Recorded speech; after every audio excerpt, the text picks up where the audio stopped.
Hello Photo Club, this is Charles Gossett. I want to talk to you today about shooting still lifes and how you can do it with very little equipment. Matter of fact, all you need is a camera and a tripod, and I know you've got that. Um, that's all you need. That is all you need to get some really great photos. I shot this today. It's a drizzly day today, and couldn't really get out and do anything. So let me show you the setup I used for this shot here. You can see I've got the peppers and garlic just sitting on a table next to an open window. Now I did use a fill card here. This is a foam core board. It's like $5 from, Hobby Lobby or Michael's, places like that. You could use a 50-cent poster board from a grocery store also, just anything to reflect some light back, and most people have those sitting in their closet anyway. I've got my camera and I got my tripod. I've got my menu camera settings illuminated here. Let me show you these. Let me go to this next slide here. A couple things I want to talk about. First one is it's a 3-second exposure that I used, and actually I think the final shot was probably closer to 4 seconds. But being it's such a long exposure, you have to have a tripod, just mandatory. I shot this at f/16. You want as much depth of field as you can get. I shoot in manual. I found that if I shot in aperture priority, where I pick the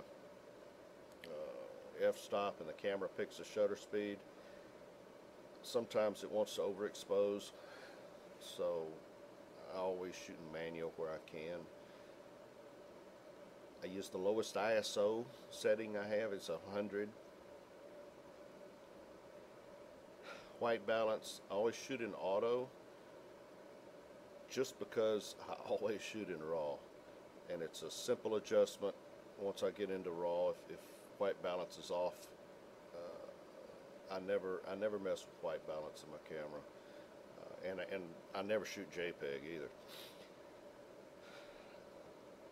Being that you're using such a long exposure, your camera has a self-timer that you can initiate.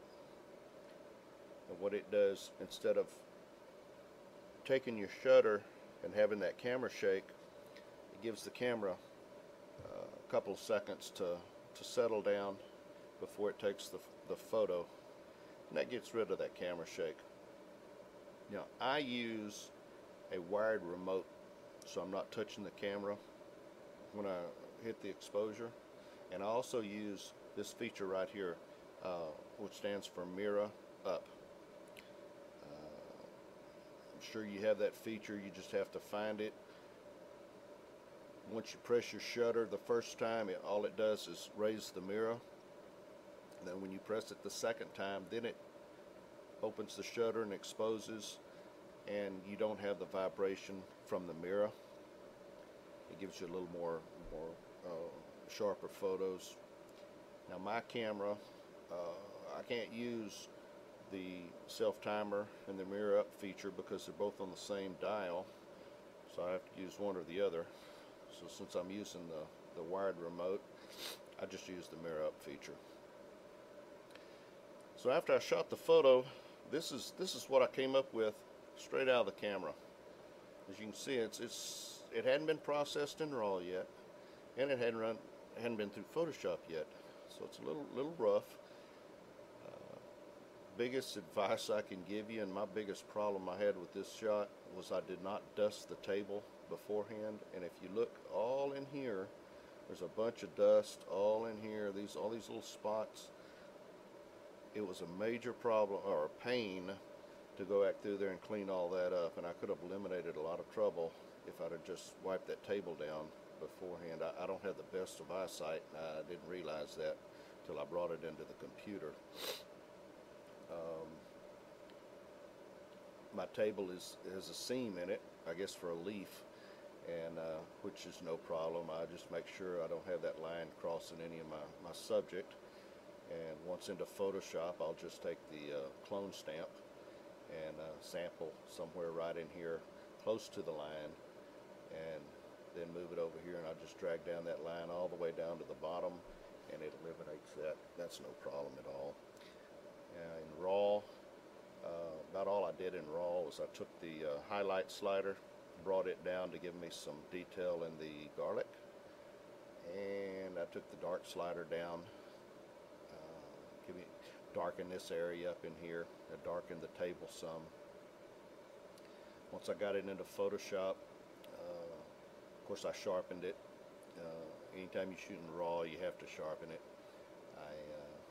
I cleaned up, of course I cleaned up all the spots. It took forever, but I cleaned up some spots on the peppers, a couple of, you know, ugly looking ends. I cleaned those up, and I darkened this area a little more with my dark paintbrush, cleaned that up, and that's what I ended up with. And I think it's pretty neat. I like that. I'm pleased with it, and you saw how simple it was. Just a simple setup, you know, simple subject, just a couple of peppers laying in a bowl with some garlic. That seems to be the hardest thing for me is what do I shoot? Some people have a knack for setting up still lifes. I don't. That's the hardest thing for me is what in the world do I shoot? Another one here was some radishes that I shot. Same way. Well, you can see there's a lot of dust in here. If you look close. Like I said, next time I'll be sure to dust the table. So that's about it. I'll go back to my peppers and garlic. I really like that shot.